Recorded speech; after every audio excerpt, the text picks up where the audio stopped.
আমাদের লক্ষ্য উদ্দেশ্য একটা সফলতা অর্জন করা। সফলতার অনেক ডেফিনেশন, অনেক সংজ্ঞা আমাদের কাছে আছে।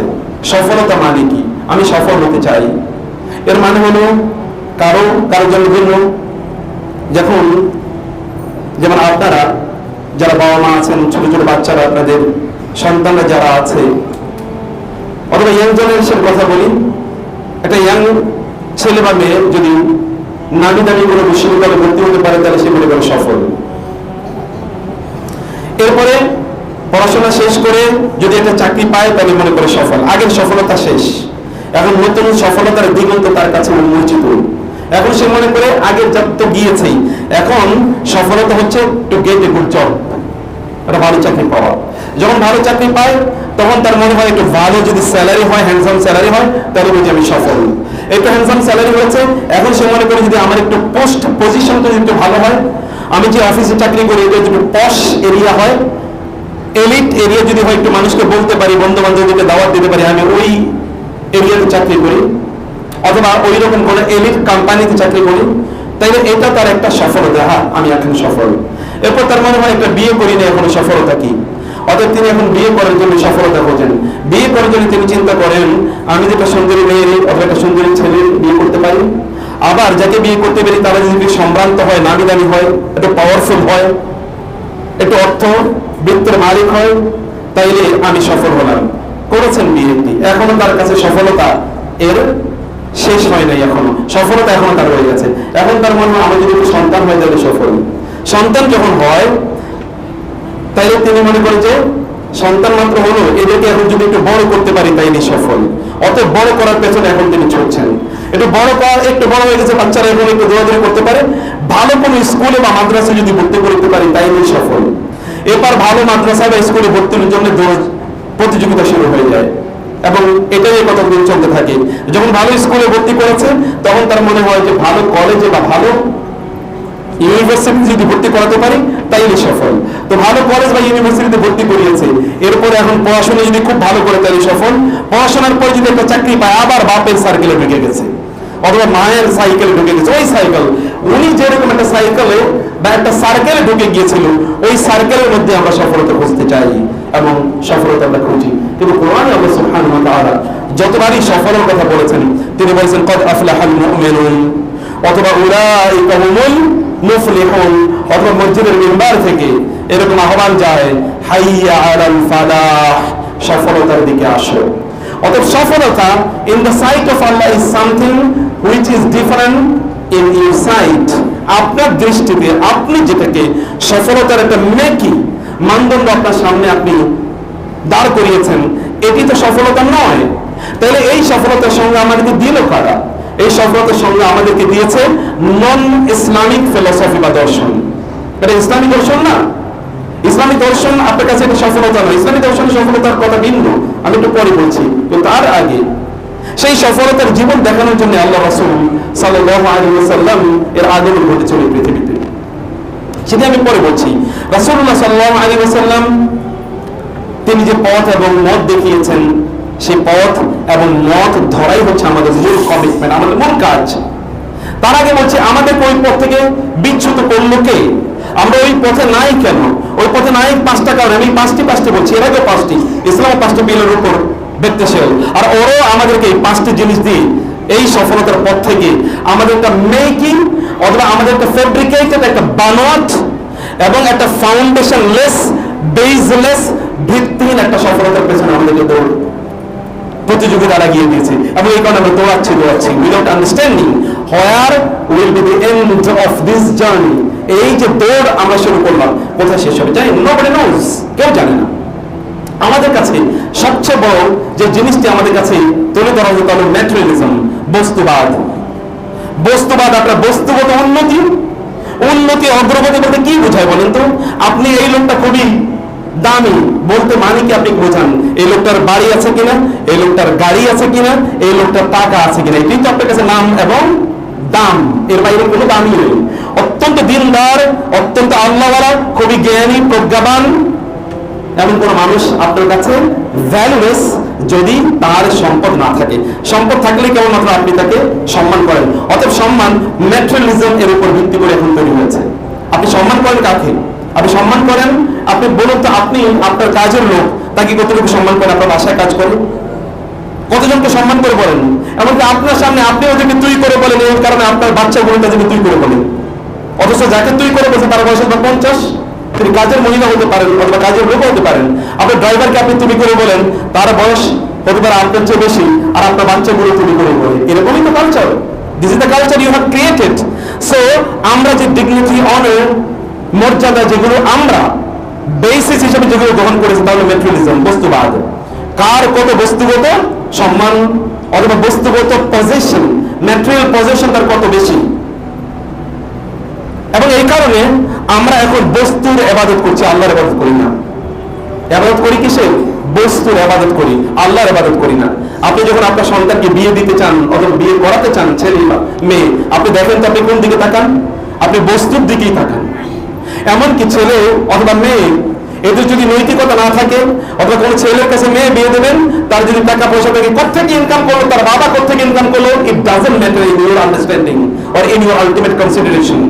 আপনার সিদ্ধান্তে এটা কোনো বড় ধরনের পরিবর্তন তৈরি করে না। আপনি ওটাকে সিদ্ধান্তের মানদণ্ড হিসেবে গ্রহণ করছেন না। ম্যাটেরিয়ালিজম, বস্তুবাদ, বস্তুবাদই আমাদের কাছে সবচেয়ে গুরুত্বপূর্ণ জিনিস হয়ে দাঁড়িয়েছে। এবং দেখেন, দুনিয়াতে আমরা সবচেয়ে সভ্য দেশ, সবচেয়ে উন্নত দেশ, এটা কাকে মনে করি? এই মসজিদে এরকম অনেক লোক থাকতে পারে, যদি আপনাকে বলা হয় যে আপনি জান্নাতে যাবেন না আমেরিকা যাবেন, দেখেন কতজন বলে জান্নাতে যাবে। অধিকাংশ বলেন আমি আমেরিকা যাবো। উনি মনে করেন জান্নাতে পরে নিশ্চয় আগে আমেরিকা যায়। আপনি দেখেন না, এবং আমাদের দেশে দেখেছেন না, আমেরিকাতে যেতে পারবে না, একটা স্যাংশন দেওয়া হয়েছে। এটাই আমাদের অনেকের ঘুম হারাম করে দিয়েছে। আমেরিকা না যেতে পারলে তাহলে জীবন দিয়ে ভাবো, কি আত্মহত্যা করে ভাবো, টাইপটা তো এরকম। অধিকাংশ বাংলাদেশ থেকে যে ইয়াং পোলাপাইন দেখবেন, তারা জঙ্গল পাড়ি দিয়ে যায় অথবা সমুদ্র পাড়ি দিয়ে যায় ইউরোপে ঢোকার জন্য। ওই যে যে সমুদ্র পাড়ি দিয়ে যাচ্ছে, there is little chance to escape, এবং there is huge chance that he will be drowned in the ocean, যে এই সমুদ্রে তিনি ডুবে মারা যাবেন, এই চান্সই বেশি। তারপর পাড়ি দিচ্ছে কিসের আশায়? এবং আপনি মনে করছেন যারা পাড়ি দিচ্ছে এগুলো সব কাফের মুশরিক? এগুলো অধিকাংশ মুসলমানদের বাচ্চা, আব্দুর রহমান, আব্দুল্লাহ, এরকম নাম দেখেন তো। তাইলে তার কাছে বড় কি? সবই তো বস্তুবাদ। অগ্রগতি, উন্নতি বলতে আমরা বোঝাচ্ছি কি? কত বড় দালান কোঠা করলাম, কত বড় বিল্ডিং করলাম, অথবা কত বড় আপনি কি রাস্তাঘাট করলাম, কত ভালো জায়গা আপনার বাসা বাড়ি। এর বাইরে আপনি উন্নতি বলতে আপনি বা অগ্রগতি অথবা উন্নয়ন বলতে আপনি বুঝিয়েছেন কি বা বুঝছেন কি? এর বাইরে কিছুই বুঝিনি। অথবা এভরিথিং ইজ ম্যাটেরিয়াল। আল্লাহ রাসূল সাল্লাল্লাহু আলাইহি ওয়াসাল্লাম ঘরটা কত বড় ছিল বলেন? কত স্কয়ার ফিট? রাসূল সাল্লাল্লাহু আলাইহি ওয়াসাল্লামের ঘরটা কত স্কয়ার ফিট ছিল? যেই জায়গায় প্রতিদিন ওহি আসতো, জিবরিল আসতো, ওই ঘরটা কতটুকু বলছে? যেখানে জিবরিল আসতো, আপনি বলেন তো আপনার ঘরে জিবরিল ফেরেশতা ঢুকে কিনা? এটাই তো সন্দেহ আছে। আর যে ঘরে জিবরিল ঢুকতো, ওই ঘরের পরিধি কতটুকু ছিল এবং ওই ঘরে ছিল কি? কতগুলো বাসন কোসন ছিল বলেন? চুলাই তো 3 জনের পর পর। তাহলে ওই বাসায় ছিল কি? রান্না করবে কি? রান্না করা আইটেম নেই, অত রান্না করার সরঞ্জামের দরকার কি? এখন তো আপনার অনেক ধরনের ওভেন, চুলা থাকে, অনেক ধরনের চুলা থাকে, কিন্তু তার ঘরে চুলা নাই, কিন্তু ওইখানে জিবরিল আসে। এবং এরকম বর্ণনাও আছে, কেউ কেউ ক্লেম করেন 23,000 বার জিবরিল আলাইহিস সালাম তার কাছে এসেছিল। 23,000 বার মানে তিনি নবী ছিলেন 23 বছর, প্রতি বছর 1000 বার, তাহলে প্রতিদিন কয়বার? মাঝে মাঝে তো আবার 15-20 দিন অনেকদিন আসছেন নবী, সবসময় তো আসছেন। তাহলে দেখা যাচ্ছে এক একদিন কয়েকবার আসতেন, এক একদিন আল্লাহর পক্ষ থেকে মেসেজ নিয়ে কয়েকবার আসতেন কোথায়? উন্নতি বলে কাকে? অগ্রগতি বলে কাকে? তো ম্যাটেরিয়ালিজম আমাদের এখন উপাস্য হয়ে গেছে। আপনি হয়তো বোঝেন না, আপনি হয়তো জানেন না, আমাদের কাছে এই ধারণাই ক্লিয়ার না যে বস্তুবাদকে আমরা আমাদের উপাস্য বানিয়ে নিয়েছি। এবং 2 নম্বর হচ্ছে কনজিউমারিজম, ভোগবাদ। কত বেশি ভোগ কে করতে পারে? ভোগ ছাড়া কোনো উপায় নাই। আপনার 5টা-10টা জামা আছে, এরপর আরেকটা জামা আপনি কিনতে যান। এবং অনেক লোক আছে, তিনি তার সর্বশেষ জামাটি কবে পরেছেন, তার যে পরিমাণ জামা কাপড় আছে, প্রতিদিন যদি পরে একটা করে, তাহলে 1 বছর মানে 1 মাস লাগবে নতুন করে আবার সাইকেলে ফিরে আসতে। আল্লাহ রাসূলের কয়টা ছিল সাল্লাল্লাহু আলাইহি ওয়াসাল্লাম? এবং তার যে সম্মানিত সৃষ্টি আল্লাহর কে আছে? তার চেয়ে সম্মানিত সৃষ্টি আল্লাহর কে আছে? জিবরিল আলাইহিস সালাম কি এসে বলেন নাই, এই উহুদ পাহাড়কে আপনি বললে আমি সহজে পরিণত করে দেব? এবং কে আছে পৃথিবীতে যিনি বললে উহুদ পাহাড় স্বর্ণে পরিণত হয়ে যায়? তিনি যদি চাইতেন আসমান থেকে বৃষ্টি নাজিল না হয়ে সোনার নাজিল হলো, কাছে এটা বেশি গুরুত্বপূর্ণ ছিল না, বরং তার কাছে আয়েশা রাদিয়াল্লাহু তাআলা আনহাকে তিনি একবার বলেন, আয়েশা, ঘরে তো 6টা অথবা 7টা দিনার আছে, এগুলো ডিস্ট্রিবিউশন করে দাও, সাদাকা করে দেন। আয়েশা রাদিয়াল্লাহু তাআলা বললেন ঠিক আছে। তখন রাসূল অসুস্থ। আবার কিছুক্ষণ পরে বলেন, আয়েশা, মা ফাআলাতিস সিত্তাতু আও সাবআতু, ওই যে 6টা বা 7টা দিনার যেটা আছে এগুলো কি হয়েছে, কি করছেন, ডিস্ট্রিবিউশন করছেন? বলি ইয়া রাসূলুল্লাহ, আপনি অসুস্থ, আমি তো আপনাকে নিয়ে ব্যস্ত, এখন ডিস্ট্রিবিউশন করতে পারি না, তাড়াতাড়ি ডিস্ট্রিবিউশন করে দেন, এগুলো আমার ঘরে থাকতে পারবে না। আবার তার হুঁশ ফিরে আসে, মা ফাআলাতিস সাবআতু আও সিত্তাতু, ওই যে 6টা বা 7টা দিনার যে আছে এগুলো কি করছেন, আপনি এগুলো কি মানুষকে দিয়ে দিয়েছেন? বলে না, এখনো দেন। তিনি বলেন, আয়েশা, আমি যদি এখন মারা যাই, আল্লাহর সামনে যদি উপস্থিত হই, তিনি যদি আমাকে বলেন তোমার বাসায় তো মুহাম্মদ সাল্লাল্লাহু আলাইহি ওয়াসাল্লাম, তোমার বাসায় তো 6টা 7টা দিরহাম ছিল, তুমি ওগুলো রেখে আমার সাথে দেখা করতে আসলা, ওগুলো দেওয়ার সময় পেলে না, আমি তখন কি বলবো? আমার তো লজ্জা লাগবে আমার রবের সামনে দাঁড়াইতে, আমার তো লজ্জা লাগবে আমার রবের সামনে। তিনি নামাজ পড়ে হঠাৎ করে হন্তদন্ত সাহাবায়ে কেরামের সামনে দিয়ে কারো কারো মাথার উপর দিয়ে তিনি চলে গেলেন তার ঘরে, এবং কিছুক্ষণ পরে ফিরে আসলেন। তিনি জীবনে কখনো এরকম কাজ করেন নাই। নামাজ পড়ার পরে তিনি সাধারণত চারিদিক তিনি সামনের দিকে তাকান, ইউকবিলু আলাইহিম, এরকম ছিল যে তিনি তাদের দিকে, অথবা ইউয়াজিহুহুম, তিনি তাদের দিকে মুখ ফিরে তারপরে বসতেন রাসূল সাল্লাল্লাহু আলাইহি ওয়াসাল্লাম প্রত্যেক নামাজের পরে। এটা আসর আর ফজরের পরে না, প্রত্যেক নামাজের পরে তিনি সাহাবীদের মুসল্লিদের দিকে ফিরে তিনি বসতেন, এবং তিনি তাদেরকে বিভিন্ন ধরনের প্রশ্ন করতেন, তিনি প্রশ্নের উত্তর দিতেন। কিন্তু আজকে নামাজে সালাম ফেরানোর পরে তিনি আর এখানে দাঁড়িয়েই নেই, বসেই নেই, হন্তদন্ত হয়ে বের হয়ে গেলেন। কিছুক্ষণ পরে ঘর থেকে ফিরে আবার এখানে এসে তার জায়গায় বসলেন। সাহাবায়ে কেরাম বলেন, ইয়া রাসূলুল্লাহ, এরকম তো জীবনে কোনোদিন করেন নাই, আজকে কেন এরকম করলেন?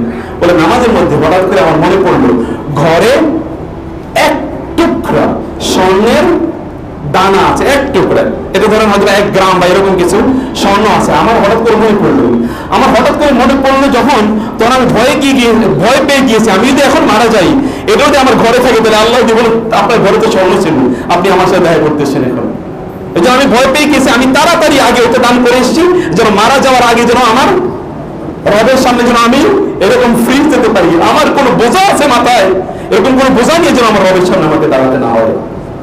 আর এখন আমাদের ব্যাংকে হাজার হাজার কোটি টাকার ব্যালেন্স নিয়ে এরপরে আমরা মারা যাই। হাজার হাজার কোটি টাকার ব্যালেন্স তো সেটা ভিন্ন কথা, মানুষের কাছ থেকে হাজার হাজার কোটি টাকা লোন নিয়ে অথবা কোটি কোটি টাকার লোন নিয়ে এগুলো মাথায় নিয়ে লোকেরা মারা যায় না? মারা যাচ্ছে, তার কোনো ভাব নাই, লেশ নাই, চিন্তা নাই, দুশ্চিন্তা নাই, অথবা তার নিজের অর্জিত সম্পদ এটা তিনি ঘরে রেখে কিভাবে আল্লাহর সাথে সাক্ষাৎ করবে এটা টেনশনে তিনি মরে যান। এটা তার অস্থিরতার কারণ। সকলে ভাইরা, তাইলে মৌলিক সমস্যাটা কোথায়, সংকটটা আসলে কোথায়? সংকটের সাথে আমরা সফলতা বুঝি না। তাহলে এই সফলতার মানদণ্ড কে আমাদের সামনে দাঁড় করে দেবে? ইহুদি এবং খ্রিস্টানরা। আল্লাহ সুবহানাহু ওয়া তাআলা তাদের ব্যাপারে কোরআনে আলোচনা করেছেন যে তারা দুনিয়াকে প্রাধান্য দিয়েছে আখিরাতের উপরে, তারা আখিরাতে ভুলে গিয়েছে, দুনিয়াকে তারা প্রাধান্য দিয়েছে, এবং এই কারণে দুনিয়ার পেছনে তারা লেগে গিয়েছে। দুনিয়ার উন্নতি এবং অগ্রগতিকে তারা মানদণ্ড হিসেবে দেখাচ্ছে, এবং আমরা মুসলমানরাও তার পেছনে দৌড়াচ্ছি। রাসূল সাল্লাল্লাহু আলাইহি ওয়াসাল্লাম কখনোই তিনি বলেন না, ইন্নী লা আখশা আলাইকুমুল ফাকর, তোমরা দারিদ্রে মারা যাবে এটা আমি কোনোদিন টেনশন করি না, এই ভয় নাই। আমার উম্মার কোনো সদস্য না খেয়ে মারা যাবে না।